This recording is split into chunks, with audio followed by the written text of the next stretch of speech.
everybody. Welcome. If you don't know me, my name is Shannon Scott, and I'm an actress, filmmaker. I do all the things, especially with the man on the other side of the screen, Robert Massetti there, who is pretty much a master of all things. He wears the many hats. And today we're going to talk about his festival, the Horror Show Film Festival that is coming up very soon, October 24th through 25th. And we're going to talk about all the things. So if you like horror, then you're in the right spot. And if you are a filmmaker, you're definitely in the right spot. So with that said, let's get started. Let's get going here. What do you think about that, Robert? That was good. I liked it. Yes. A master of everything. Yes, that's what I like that a lot. So it's true, though. You do everything like me, and we have to, because that's the whole indie game, right? Yeah, it's always a struggle being an independent filmmaker and trying to do all the stuff that's related to entertainment, and especially when you're independent and you don't have money and you don't have a big following and stuff like that. So, I, as a filmmaker, I used to go to a lot of film festivals, obviously, because, I have to, as a filmmaker, get my film into film festivals and stuff like that. And I had not really known too much about, the operations of film festivals and stuff like that. And then the opportunity came about 20 years ago, believe it or not, to actually run a film festival. And I was like, I don't know how to run a film festival. I don't know anything about them. I just submit my movies to them. I don't know how to run them and all that stuff. But I found it interesting and intriguing. And that's how I got started into actually running the Freak Show Horror Film Festival. Because this opportunity arose. And I'm like, why not? Give it a try. So, there it was. Got a film festival to put together and have no idea how to put one together. And here we go. And so I had to do a lot of research and try to figure out how the operations of a film festival come about. How do you get submissions? How do you get film makers interested into submitting their films to, for one, an unknown festival? And the funny thing, right. is that when I started Freak Show, there was maybe a handful of horror film festivals. There was a lot of regular film festivals that had, sections where they would show horror films, but there wasn't any like dedicated horror genre film festivals. Maybe like five that were big. Anyway.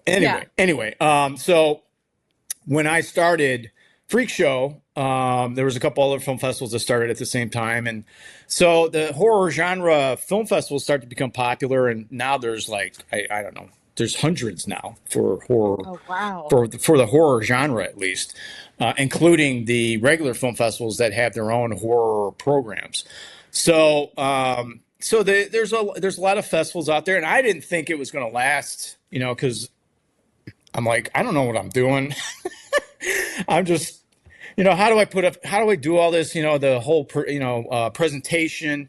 So when I started, I was with Spooky Empire, and Spooky Empire wanted a film festival. And that's how I got the opportunity to actually run a film festival. So I started doing it with Spooky, which was actually good because they had a built-in audience. So I didn't really have to do the advertising because the convention already did that. So I just had to get films to show. And then so I did that with Spooky for a number of years. And then after a while, we started getting, some pretty big films. And it was hard to, project movies in a convention setting because you have other things going on in the convention. So it's very loud. So people are trying to watch the movie and you got things going on next door. And I can only, do stereo, in a convention setting, and I have to have a projector. So it was a little, it was hard, but because you were acting in one of the films, and you came one year to Spooky Empire for your film, and that's how we met. Was through the film festival, which is it's pretty awesome, pretty cool. So none of this that's happening right now would be happening if I didn't start the film festival. I would not have met you. We would not be That's making true. films together. I mean, that's how important this film festival is to me and my career. Because Yeah. it's not only just putting the films together and showing independent films, it's the relationships that I've built over the years with other filmmakers and actors. So in that respect, it's been just incredible to and the privilege to actually put this festival on. So that's That's really awesome. yeah, and I just every day I go, why am I putting on this festival? And then then I go, oh, Because it's a it's lot of work, well, right? it is a lot of work. It's you can't even imagine all the work that's put into it. But How many movies do you got to watch? That's my number one question. well, I have a jury of people that look at films, but I still have to look at the films that they recommend. So it is a lot. Right. And Yeah. we get let me tell you, we get a lot of films submitted. And How many did you get? How many did you get this year it was over 600. It was crazy. It was just Woo! crazy amount. So I've looked at hundreds and hundreds of films. I'm still looking at films as we speak. But Hmm. yeah, so I get a good feel of what's the hot trend in independent horror That's because cool. you get like every year you'd see a trend. Like used to be a trend where everyone was making kind of like a Friday the 13th ripoff. You know, Uh-huh. Yeah. four kids in a car driving to a cabin, and there's a killer at the cabin. And I was like, Isn't it five? Is it supposed to be five? four, five. Yeah, because there's always an odd man. There's Okay. an odd man All out. right. There's always a two couples and an odd man out that's like trying to hook up with somebody and whatever. So yeah, Yeah. either they're getting stalked by somebody that's trying to kill them, or there's a ghost or what. But I can't tell you how many years that I had to put up with that. It's like, oh my god, another film where it starts off with five people in a car and they're like drinking and partying and they're going to a cabin. I can't take it any longer. Man. So this year, the trend has been the COVID. Like everyone's dealing with the shutdown when COVID happened. So all these Really? horror films are based on that. Still, that's been going on for a number of Wow. years. So it's been interesting. It really has. And but to say that you know. The films that we get, some of them are just incredible. The ideas, they're not like strictly, the horror films that you would think, like just slasher gore. There's some Yeah. like they include a lot of comedy. They have like drama, all these different genres connected into one, and then I don't know, they come up with these really interesting stories that have a message, and another great thing about the festival is that a lot of films that have played over the years at the festival have turned out to be on Tubi or Showtime or HBO. Um, so it's been a privilege really to put the festival on, to be able to meet the filmmakers, to garner relationships from actors and filmmakers, and so it's been a wild ride. Let me tell you. I'm sure. So Yeah. And this is the 20th anniversary, right? yeah, so this 20 years of doing this, That's and I huge. can't tell you how many times I'm like, you know what, this is the last year. I can't take it. I believe that. In fact, I think I heard some of those conversations before. I, but then I go, I don't know. I really do enjoy getting over all the, watching the films and, putting the actual festival together, which is a task. It is a lot of work. Yeah, But when the absolutely. actual festival does take place and you get to see the films and the people reacting to it and then meet the filmmakers when they show up, then you go, all right, it's worth doing another year. Because I've been doing it actually 20 years, so you get used to it. It's kind of like okay, well, I'm getting ready for next year, and let's keep doing it. Yeah. So Yeah. as of now, I still I don't have any plans on getting rid of the festival, but um, you know it's not easy putting it on, and it's not like, hey, a lot of filmmakers think that, oh, these film festivals, they make all kinds of money, and there might be some that do. Yeah, They get maybe. these huge sponsorships, and they got a whole bunch of Sure. films, and they've been doing it for a while. I don't know how they do it. I've been trying for years to try to get these big, huge sponsorships, but it's a catch-22, because if you don't have the audience, you're not going to get the big sponsors. So it's always been hard. So yeah, it's pretty much something that kind of, I lose money every year, every time I put the festival on. It's not about, to me, it would be nice to make money off of it, but I didn't put the festival on Sure. to make money. I really put the festival on to help filmmakers. Because there's a lot of talent here in Florida, and I really wanted to help Florida filmmakers on top of, worldwide filmmakers. And Yeah, that's cool. that's why I continue to do it, and that's why I do it, even though I'm not making any money and I lose money pretty much every year. But it's still, like I said, it's a lot of work, but it's still fun. So it's a Yeah, it's yeah, a for love hate sure. relationship, I guess. I would think so. I mean, so I'm curious. I mean, I know that you do this for the indie filmmakers, but is there any other reason why you do this? Do you just like watching the horror films too, or is it like, Well, yeah, being a filmmaker, you the one thing that in film school, when I was in film school, is that we had film history, and we watched every teacher I've ever had said, watch movies. You have to watch movies. And part of it is that, yeah, I enjoy watching the movies. There are some films that we get that are, they're not that good, and you see potential in it, and yeah, you wanna help them along. But when you're getting 600-700 films, it's hard to be able to showcase everything that comes in. So that's always a challenge.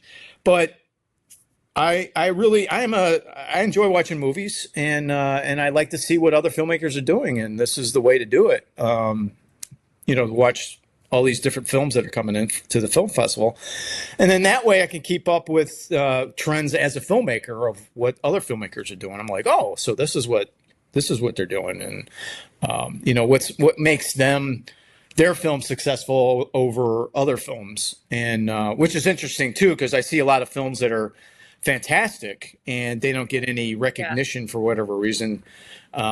It's really, I don't know. It's hard because audiences are kind of fickle. You can never figure them out sometimes, and it's true. so I don't know, because I try to figure that out with my own films. I'm like, oh wow, this movie should do well, and Yeah, I don't yeah, know, it didn't do well for whatever reason. I don't know why. I have no idea. So exactly, and I exactly. So why horror though? I don't mean to cut yeah, you off. If you want to finish that thought, no, no, no. or Why horror? yeah, why horror in particular? That's a good question. Uh, I grew up with horror. My parents were huge horror fans. They watched horror all the time. My mother would watch horror films. There was this 3:30 movie every day on local television in Chicago. They would show a lot of Hammer horror films, like the Dracula movies with Oh yeah, those Hammer movies that were. I was like, wow. That's cool. I'd watch that with yeah, my mother, and she would watch the soap opera Dark Shadows. Every time we go to the drive-in movies, it was always a horror film, and it was always like when the bad parts came up, it was like, get down behind the seat. You can't, it's a bad part, and they turn it off the speaker when they're swearing. It was funny, but I grew up on it, and I used to watch in Chicago, because obviously I'm from Chicago. It was this program called Creature Feature, and they would show classic horror films every Saturday night. And it was Dracula or Wolfman, and so I'd watch that all religiously. I had a subscription to Monsters of Filmland. I built models of Wolfman and Frankenstein, and I was obsessed. I had trading cards. I don't know. It was something that fascinated me. It didn't really scare me. I mean, growing up with classic horror films didn't scare me. It wasn't until later when, I started watching, the more violent and kind of, I don't know, risque type horror films. I was kind of like, and then, Yeah. then Exorcist came out, and that was like, what the hell is this? And this was kind of scary, and then that opened up a whole nother door to the horror genre. But I don't know. The fascination with horror films is the mood, and I think a lot of it has to do with being able to confront your fears in a safe environment, which is kind of the same reason why I ride roller Mm. coasters.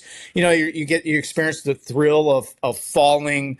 I'm afraid of heights, but I can take a roller coaster for whatever reason, only because I feel Right. safe, even though you could still, you You never know never with know. these rides, you could still die in these damn things. But No. the main thing was confronting your fears, and that's what fascinated me with horror films, because every time I'd have a nightmare, I would try to in the dream control it and stop. And like if there was a monster chasing me in a dream, I would stop in the dream, turn around, and confront it. And they always say that if you can control your dreams and confront what scares you, it makes you a stronger person. And that's always been my argument when people say, "Hey, they're horror films are bad. They shouldn't be around. People shouldn't watch horror films." You know, Yeah. I don't. I think horror films have their place because of that. Because I think it makes people stronger if they can watch something that scares them in a safe environment. I think they could help them overcome fears and anxiety in that Yeah. respect. I'm not saying close yourself in a room by yourself. Experience it with other people so they can help you control your fear and know that that's not real. That's something that's imaginary and make believe. It's not real. Right. So once Right. you understand that all this gore is makeup effects and artistry that goes into makeup effects, you take a different perspective on it. And that's another reason why I wanted to do a horror film festival, is try to get people that maybe wouldn't watch horror films to watch them and experience them. Yeah. I think it's important. Even though, Yeah. and again, people that try to censor horror films, I think they're wrong. If no one's forcing you to watch these films, and you should be able to have the True. right to watch them. And we don't Yeah. let anybody in under 18. There's no kids coming in. We don't allow that. If anybody comes in over 18, that's up to them. That's their prerogative. So, Absolutely. Yeah. we put warnings out because a lot of films have gore and sexual situations, and we don't promote violence. There is violence in films, but I think that kind of is sometimes people argue that violence in films is kind of a release, that you actually, when you see it, you wouldn't actually do it because you see it and go, oh, that's ugly, I don't want to do that, that type of thing. So there's that Mm. psychological aspect to it, and there's many arguments. People argue about this with me, and that's fine, and you can have your Yeah. perspective on it. But to me, I think as a genre, I think there's positive things to it, even though some people don't see it that way, and that's fine. Yeah. That's your right. That's that. But I think people should still have the right to go watch them if they want to, and they understand, what they're about. It's not real. Right. It's make believe, and it's all about confronting your fears. That's the way I see it. Right. I like that. And I'm gonna kind of piggyback off of that just a little bit with a different take and different perspective. For me, I personally see some of these actually happening in real life. But the good thing is that you're you're able to sit there and watch it and say, "Oh my God, like that's scary. That there it could happen. Hopefully it doesn't, but it could. And how do I prevent that in my own life from happening to me?" Because I mean, even when you're watching the films, you get excited and like not like an excited, Right. scared, right? Like that they won't run through the right door. They're going through the wrong way. They're not Yeah. like, there's all these emotions and it gets your mind thinking like, well, what would I do Right. in that Right. situation if God forbid it happened to me, the other person on the other side of the screen. So I like to look at it as you're being educated Right. as well, because you never know what's going to happen in life. No. You don't, even though it's make No. believe and it is all special effects and everything like that. You just never know. So it's good to watch it for educational purposes, because you just never know. Unfortunately, we live in a violent society. We live, humans are by nature violent beings, and you're going to eventually run into it. And to be naive enough to go, hey, this stuff doesn't happen, unfortunately, it does. Yeah. And it's ugly, and it's not pretty. And that's the thing, people go, oh, you must like, real violence and all that stuff. And I'm like, no, because I can watch a gory film and it doesn't bother me. But if I see somebody bleeding, I'll pass out. So, because I know the difference between what's real and what's not. And films are obviously make believe.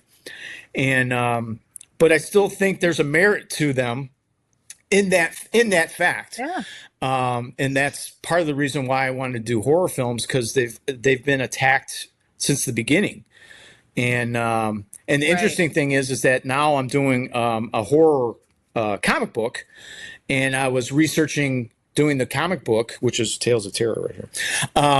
No plug. Awesome.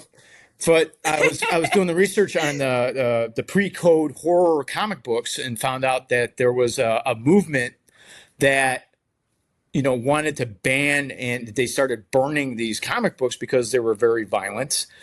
They depicted violence and zombies and people's heads exploding and people getting their heads chopped off. And I totally agree. There's that stuff is kind of pushing the boundaries, but they were trying to get it banned, and I was like, well, okay. Wow.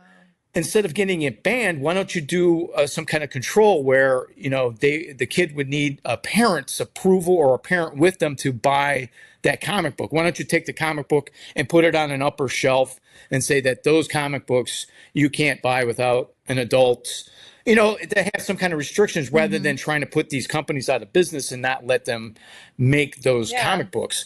So then they came up with a comic book, code, and every comic book had to be submitted to this panel, and they decided whether or not the comic would go on shelves.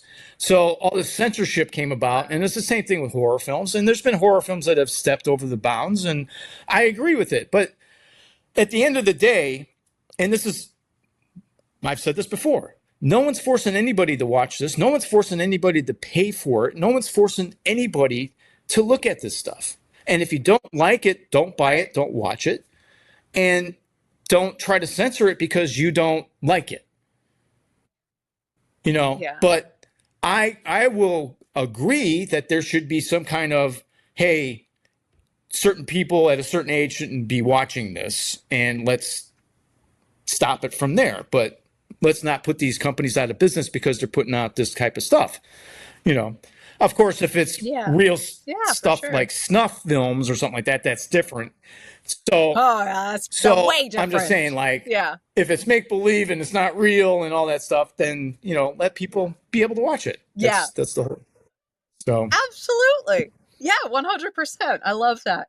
And your festival, the Freak Show Horror Film Festival, that is happening October 24th and 25th. Through the 25th.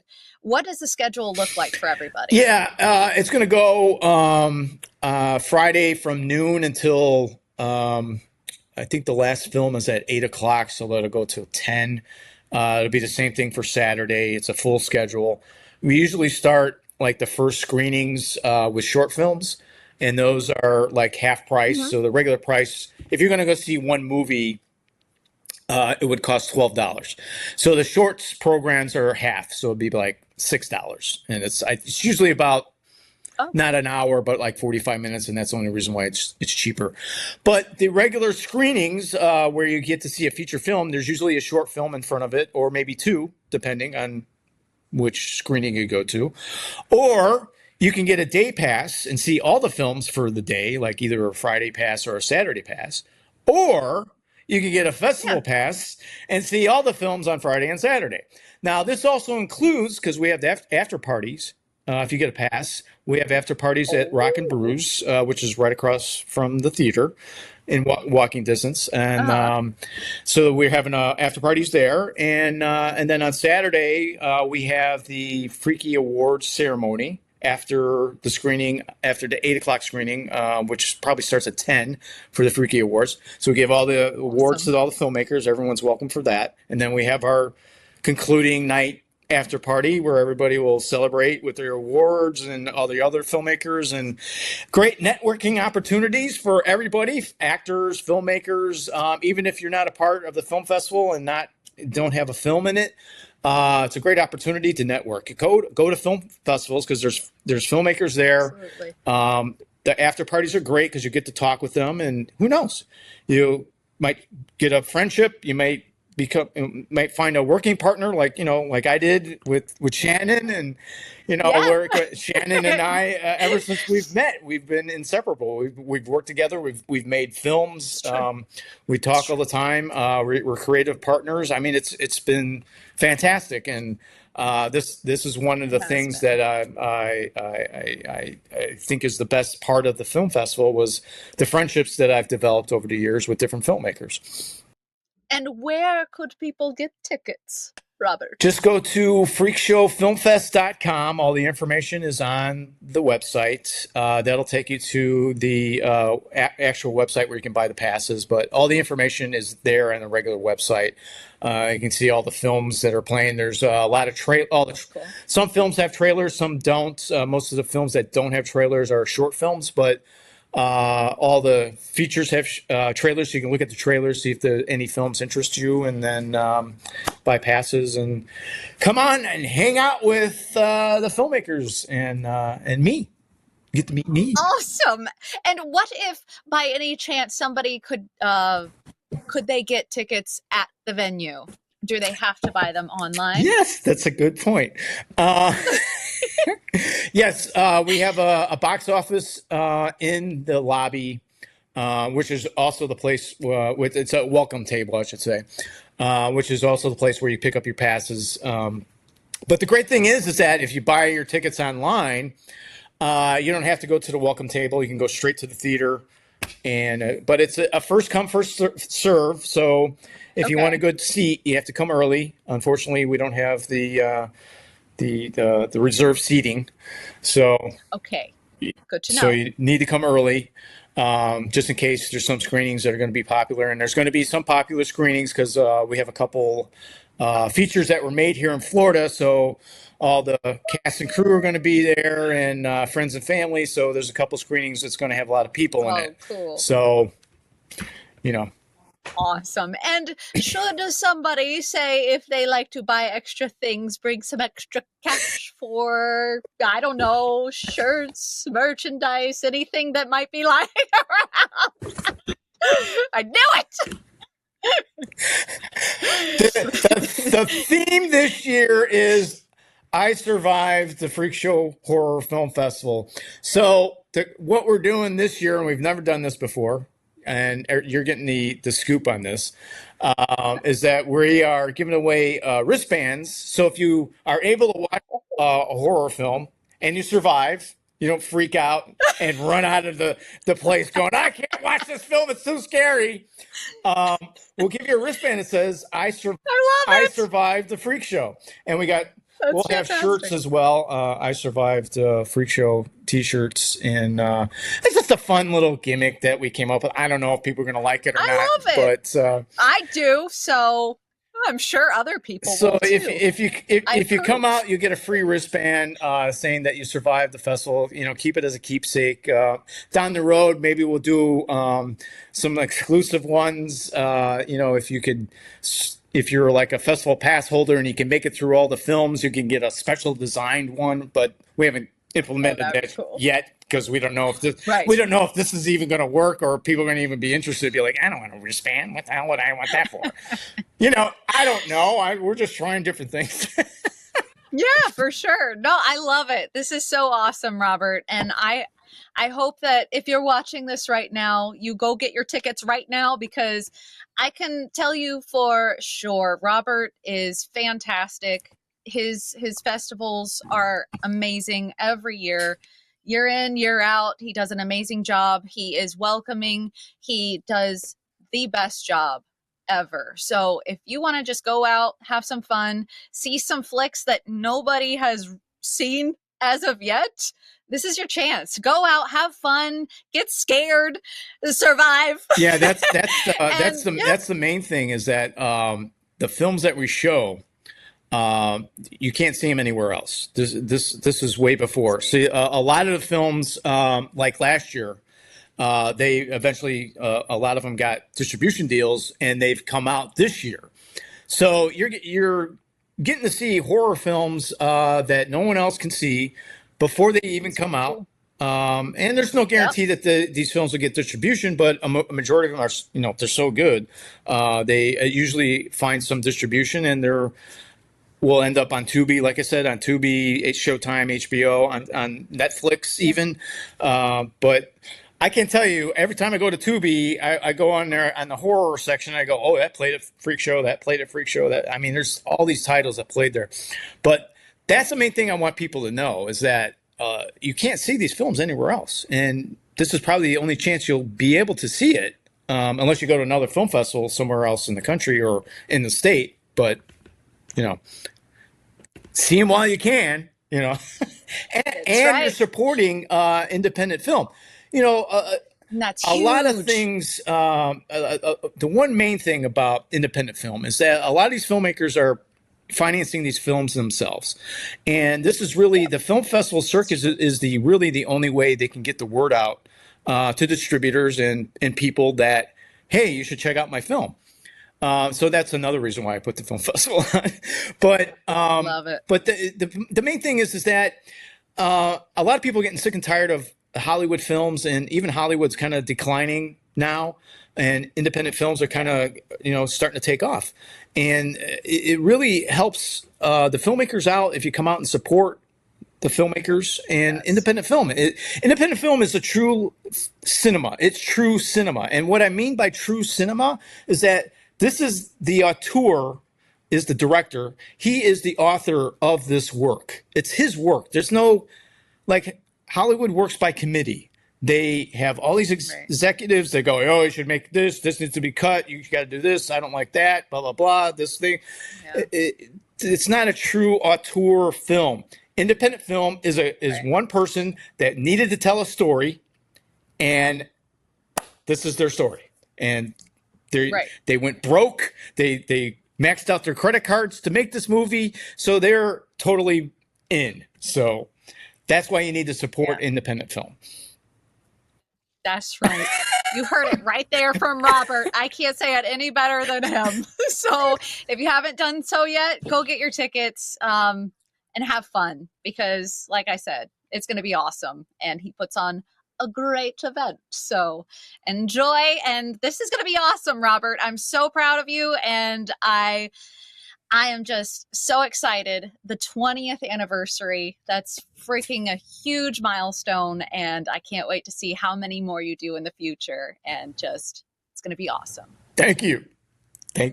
You're welcome. And thank you for having me on your podcast. Your podcast is fantastic. Keep listening to Shannon. She knows what she's talking about. She's an incredible actress, and what she does for actors is incredible also. So, thanks, Robert. I appreciate my that. hat's off to you for what you do. So.